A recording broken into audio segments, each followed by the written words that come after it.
Hello guys, welcome back to this channel. In today's video, I'll be showing you how we can add fireworks effect to our video on InShot application.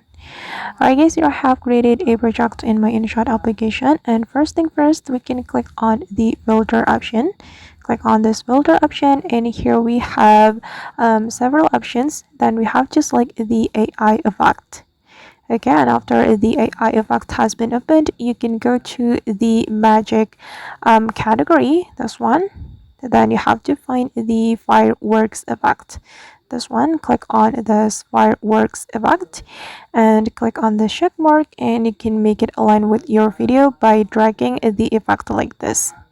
Again, this is the final result. Alright guys, and that's how we can add fireworks effect to our video on InShot application.